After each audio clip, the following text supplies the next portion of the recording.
அனைவருக்கும் வணக்கம் அன்பர்களே. அதிகாலையில் எழுந்து பாருங்கள், எல்லாமே வெற்றிதான்.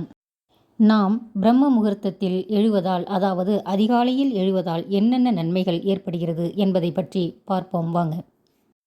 அதிகாலையில் எழுபவர்களின் மூளை மற்றவர்களை விட நன்கு செயல்படுவதாக சர்வே ஒன்றின் மூலம் தெரிய வந்துள்ளதாக கூறுகிறார்கள்.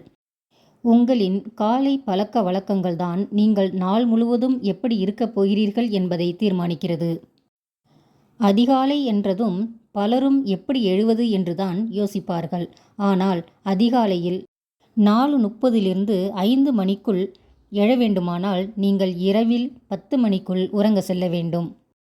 அப்படி 10 மணிக்கு உறங்க சென்றால்தான் காலை பிரம்ம முகூர்த்தத்தில் எழுவதற்கு ஏதுவாக இருக்கும். மேலும் நல்ல விஷயங்களை சிந்திப்பதற்கும் உங்கள் இலக்கை அடைவதற்கும் சரியான நேரமே பிரம்ம முகூர்த்த நேரம். காலை நேரத்தில் சூரிய ஒளிக்கதிர்கள் சக்தி வாய்ந்தவை. சூரிய நமஸ்காரம் செய்யும்போது சூரிய ஒளி நம் உடலில் படும்போது நரம்புகளுக்கு புது தெம்பையும் உற்சாகத்தையும் கொடுக்கின்றன. மேலும் தேவர்களும் பித்ருக்களும் ஒன்று சேரும் நேரம் இந்த பிரம்ம முகூர்த்த நேரம் என்று சொல்லப்படுகிறது. எனவே காலையில் எழுந்து சூரிய நமஸ்காரம் செய்து வந்தால் நாம் செய்யும் அனைத்து காரியங்களும் வெற்றி கிடைக்கும் என்பது நம்பிக்கை. நீங்கள் அதிகாலையில் எழுவதால் நாள் முழுவதும் உங்கள் மனமும் உடலும் மிகவும் புத்துணர்ச்சியாக இருக்கும். அதிகாலையில் எழுந்து உங்கள் நாளை துவங்குவதால் அவசரமின்றி வேலைகளை பார்க்க முடியும். அதனால் உங்களுக்கு மன அழுத்தம் குறையும். பெரும்பாலும் காலையில் எழும்போது உங்கள் மூளையும் உடலும் அமைதியான சூழலில் இருந்தால் செயல்திறன் அதிகரிக்கும். எனவே அதிகாலையில் எழும் பழக்கத்தை ஏற்படுத்திக் கொள்வதால் உங்கள் உடலுக்கும் மனதிற்கும் நன்மை கிடைக்கும். அதிகாலையில் எழுந்து படிப்பதனால் உங்கள் நினைவாற்றல் அதிகரிக்கிறது. மாணவர்கள் மட்டுமல்ல, வேலைக்கு செல்பவர்கள் கூட உங்கள் வேலையை அதிகாலையில் தொடங்கினால் உங்கள் வேலையில் உள்ள பலனை பெற முடியும்.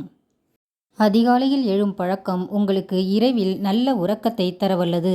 எனவே முடிந்தவரை அதிகாலையில் எழுந்து இரவு 10 மணிக்குள் உறங்கும்படி உங்கள் நாளை வகுத்து கொள்ளுங்கள். அதிகாலையில் எழுந்தவுடன் 2 அல்லது 3 டம்ளர் வெதுவெதுப்பான தண்ணீர் குடியுங்கள். அதிகாலையில் நடைப்பயிற்சி, மெதுவான ஓட்டம் போன்ற செயல்களில் ஈடுபட வேண்டும். மேலும் நல்ல சுத்தமான காற்றை சுவாசிக்கலாம். இப்படி செய்வதன் மூலம் உங்கள் உடலில் ஆற்றல் அதிகரித்து வேலையில் உற்சாகத்துடன் செயல்பட முடியும். எப்போதும் வேலை வீடு என்று மட்டும் இருக்காமல் உலகில் என்ன நடக்கிறது என்பதை காலையில் தெரிந்து கொள்ளலாம். அதற்கு செய்தித்தாள்களை தினமும் படிக்கும் பழக்கத்தை ஏற்படுத்தி கொள்ளலாம். அதிகாலையில் கண்விழிப்பு என்பது உங்களுக்கு அந்த நாள் முழுவதும் பாசிட்டிவாக மாற்றித்தரும். ஒவ்வொரு செயலையும் மிக நேர்த்தியாக செய்ய முடியும். மனம் புத்துணர்வு அடையும். இரத்த ஓட்டம் சீராகி உடலும் மனமும் உற்சாகமாகும்.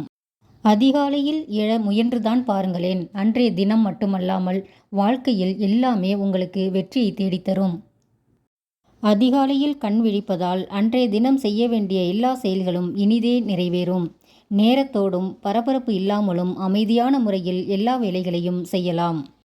இந்த வீடியோ உங்களுக்கு பயனுள்ளதாக இருப்பின் லைக் பண்ணுங்க. தேவைப்பட்டால் உற்றார் உறவினர்களுக்கு ஷேர் பண்ணுங்க. இதுபோல் ஊக்கமூட்டும் வீடியோ உங்களுக்கு தேவைப்படுமாயின் சப்ஸ்கிரைப் பண்ணுங்க. பக்கத்தில் உள்ள பெல் பட்டனையும் தட்டிவிட்டால் நான் போடும் ஒவ்வொரு வீடியோவும் உங்களை வந்து சேரும். ஓகே அன்பர்களே, இந்த வீடியோவை பார்த்த அனைவருக்கும் நன்றி.